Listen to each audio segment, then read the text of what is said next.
Hi guys, നമ്മളിന്ന് ഒരു ട്രെയിലറുമായി reaction ചെയ്യാൻ വന്നതാണ്. അതായത് മമ്മൂട്ടി, മോഹൻലാൽ അങ്ങനെയൊക്കെ നിരവധി താരങ്ങളാണ് നമ്മുടെ ഇൻഡസ്ട്രി. അപ്പോൾ മോഹൻലാൽ ദിലീപ് എന്ന് പറയുന്ന ഒരു കോംബോ പണ്ടേ ഉള്ളതാണ്. ഞാനിപ്പോൾ ആദ്യമായി കാണുന്നതൊന്നുമല്ല. പിന്നെ ഇതൊരു മോഹൻലാൽ ടച്ചുള്ള ഒരു മൂവി ആയതുകൊണ്ട് മാത്രം നമ്മൾ റിയാക്ഷൻ ചെയ്യുകയാണ്. കാരണം ദിലീപിൻ്റെ ഇഷ്യൂ അതൊക്കെ അറിഞ്ഞുകൊണ്ട് തന്നെ അദ്ദേഹത്തെ പ്രൊമോട്ട് ചെയ്യുക, ഒരു സിനിമയെ പ്രൊമോട്ട് ചെയ്യുക എന്നതാണ് നമ്മുടെ ലക്ഷ്യം, നമ്മുടെ വ്യക്തിയല്ല. അപ്പം ഇതിൽ മമ്മൂട്ടി വരാം, മോഹൻലാൽ വരാം, ആര് വരാം. പക്ഷെ മോഹൻലാൽ എന്ന് പറയുന്നത് നമ്മുടെ ഫാൻസിന് അത് അത്രയും വാല്യുബിളാണ് എന്നത് അറിഞ്ഞുകൊണ്ടാണ് ഈ ബബ്ബയുടെ ട്രെയിലർ ടീസർ ഒക്കെയാണെന്നാണ് പറഞ്ഞത്. അപ്പോൾ പ്രൊമോഷൻസായിട്ട് നമ്മൾ എടുക്കുന്നില്ല, ഇതൊരു ബബ്ബ ട്രെയിലറായി റിയാക്ഷൻ ചെയ്യുക എന്ന നമ്മുടെ ആൾക്കാർക്ക്. എൻ്റെ അവസാനം ഞാൻ ഗൾഫിലേക്ക് പോയാൽ ഇനി ഈ സിനിമ കാണും. പിന്നെ ഇപ്പോൾ ഇത് ചെയ്തേക്കാം. ഇത് ഡയറക്ടർ ചെയ്തിരിക്കുന്നത് ധനജയ് ശങ്കർ എന്ന് പറയുന്ന ആളാണ്. എനിക്കങ്ങനെ വ്യക്തിപരമായിട്ട് അറിയൊന്നുമില്ല. എനിക്കിത് പ്രൊഡ്യൂസർ ഗോകുലം ഗോപാലനാണ്. അപ്പോൾ നമുക്ക് ഈ ട്രെയിലർ ഒന്ന് കാണാം.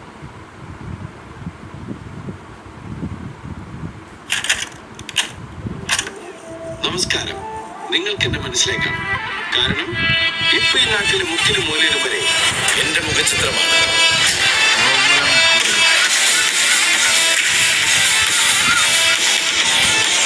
നമ്മളൊരാളുടെ തല പിടിച്ചതിന് ശേഷം നമ്മളിങ്ങനെ തണ്ണിമത്ത കെട്ടിയപ്പോൾ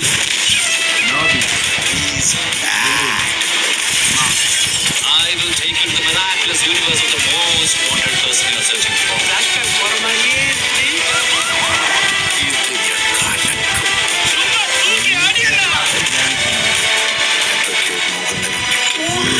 വീണ്ടും സന്ധിക്കപ്പെടും എന്ന് സാധാരണക്കാരൻ.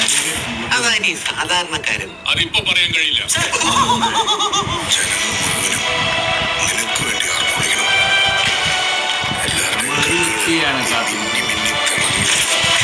അവൻ കൊടുക്കത്തെ കളിയാ.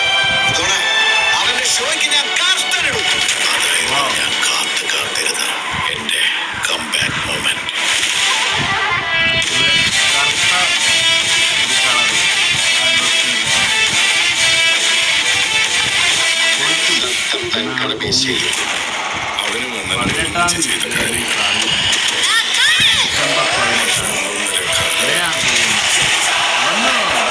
നമ്മുടെ തലവ നമ്മുടെ ലാലേട്ടൻ, ഇതാണ് ഈ OG മോഹൻലാൽ. ഈ ഒരു വല്ലാത്തൊരു താരമായി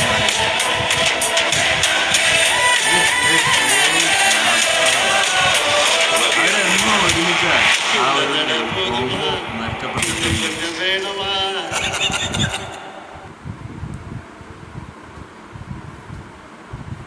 അതുകൊണ്ട് തന്നെയാണ് ലാലേട്ടൻ ദിലീപ് കോംബോ ഇഷ്ടപ്പെടാതിരിക്കുന്നില്ല എന്ന് പറഞ്ഞത്. കാരണം ഇത്രയും നല്ലൊരു ആൾക്കാരാണ് ഇവർ എന്നത് നമുക്ക് മനസ്സിലാകുന്നു, നിങ്ങൾക്ക് മനസ്സിലാകുന്നില്ലേ എന്നാണ്.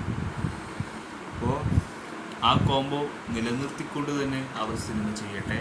നമ്മുടെ പ്രതീക്ഷയ്ക്കൊപ്പം അവർ നന്നായി ജീവിക്കുന്നില്ലെങ്കിൽ നമ്മൾ സിനിമയെ കുറ്റപ്പെടുത്തരുത്, മനുഷ്യനെ കുറ്റപ്പെടുത്താം. സിനിമ ഒരു പ്രൊഫഷനാണ് എന്നത് ഞാൻ അഭിനയിച്ച ഒരു ഷോർട്ട് ഫിലിം ആർട്ടിസ്റ്റ് എന്ന നിലയിൽ എനിക്ക് പറയാം. ദിലീപ് കാണിച്ചു കൂട്ടുന്ന അഭിപ്രായങ്ങളെ ഒരിക്കലും നമ്മൾ ഇഷ്ടപ്പെടുന്നതല്ല.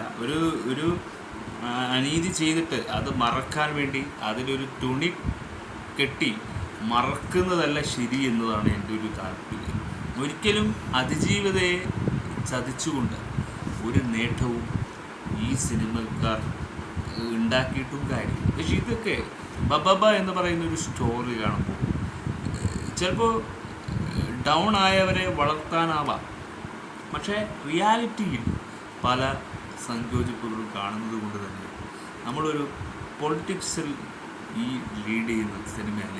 ഇത് ഫൺ മൊമെൻ്റായിട്ടും നമുക്ക് എടുക്കാൻ പറ്റുന്ന സിനിമകളാണ്. അപ്പോൾ ഇതൊരു OG മോഹൻലാലിനെ നമുക്ക് വെൽക്കം ചെയ്യാനും ഒരു ലാലേട്ടൻ ഫെയിമിന് വേണ്ടിയും ഒക്കെ നോക്കാം. ലാലേട്ടനെ ഇഷ്ടപ്പെടുന്നവരാണ് എന്ന ഒരു മലയാളി എന്ന നിലയിൽ ആ സിനിമ കാണാൻ നമ്മൾ ഇരിക്കുകയായിരുന്നു. 18-ാം തീയതി കാണണമെന്നില്ല, പക്ഷെ 18-ാം തീയതി ഇതൊരു ഉത്സവമാവാൻ സാധിക്കും. ലാലേട്ടൻ അതിൽ കാമിയോ റോള് ചെയ്യുന്നത് കൊണ്ട് തന്നെ ഈ സിനിമയ്ക്ക് അതിൻ്റെതായ വാല്യൂ നിശ്ചയിച്ചിട്ടുണ്ട്. അതെന്തായാലും സിനിമ കാണുമ്പോൾ നമുക്കത് വ്യക്തമാവുന്നതായിരിക്കും.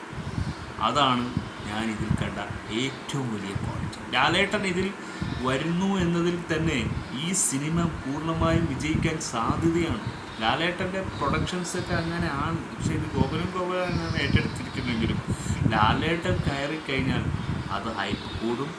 അതിൻ്റെ ഇൻഡിവിജ്വാലിറ്റിയും അതിൻ്റെ ക്വാളിറ്റിയൊക്കെ മാറുക തന്നെ ചെയ്യുന്നത് ഏതൊരു പടത്തിനും നമുക്കത് അങ്ങനെയാണ്. ഒരു ലേശമെങ്കിലും ലാലേട്ടൻ അതിന് ഇട്ട് തന്നിട്ട് പോകും, മറ്റുള്ള താരങ്ങളെ പോലെയല്ല. അതുകൊണ്ട് ലാലേട്ടൻ മൂവി എന്നും നമുക്ക് വിസ്മയമാണ്. അദ്ദേഹത്തിൻ്റെ ഓരോ പടവും നമ്മൾ വിസ്മയത്തോടെ തന്നെയാണ് കണ്ടിരുന്നത്. അദ്ദേഹത്തിൻ്റെ ഓരോ റിയാലിറ്റിയിലുള്ള രീതികൾ നമുക്ക് ഇഷ്ടപ്പെടുന്നുണ്ടെങ്കിൽ സിനിമയിലെ അഭിനേതാവിനെ ഒരിക്കലും മറക്കില്ല എന്നത് ലാലേട്ടനോട് ഹൃദയം തുറന്ന് നമുക്ക് പറയാൻ പറ്റും.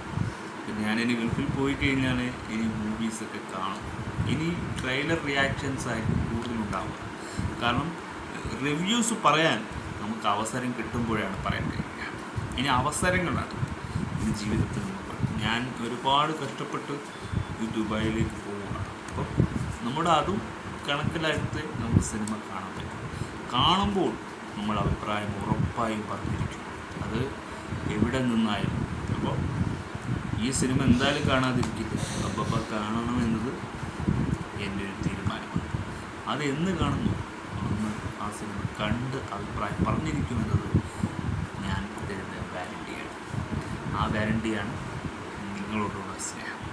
ആ സ്നേഹം ഞാൻ അഭിപ്രായമായി നിങ്ങളിലേക്ക് ഷെയർ ചെയ്തിരിക്കുമെന്നത് ഞാൻ വാക്ക് കൊടുക്കുകയാണ്. ലാലേട്ടനെ ഇഷ്ടപ്പെടാത്ത ആരുമില്ല എന്നില്ല. പക്ഷേ ദിലീപ് എന്ന ഫാൻസ് ഇപ്പോൾ വളരെ ലോ ആണ്. ആ ഫാൻസിനെ നമ്മൾ കൂടുതൽ മുന്നോട്ടേക്ക് കൊണ്ടുപോകുന്നില്ല. പിന്നെ ബാക്കിയുള്ള താരങ്ങൾ നല്ല അഭിനേതാക്കളാണ്. ഇതിലെ ധ്യാൻ ശ്രീനിവാസൻ, വിനീത് ശ്രീനിവാസൻ, ഇവരൊക്കെ എനിക്കിഷ്ടമാണ്. ഇവരൊക്കെ ഉള്ള ഒരു കോംബോ ആകുമ്പോൾ വളരെ ഇഷ്ടപ്പെടും. സലീം കുമാറുണ്ട്, അങ്ങനെ. പക്ഷെ ഇവരൊക്കെ നെഗറ്റീവിനെ ചേർത്ത് പിടിക്കുമ്പോഴും പോസിറ്റീവിനെ തള്ളിക്കളയുകയും ചെയ്യുന്നൊരു റിയാലിറ്റി ഇല്ലതുകൊണ്ട് നമുക്ക് യോജിക്കാൻ പറ്റുന്നില്ല.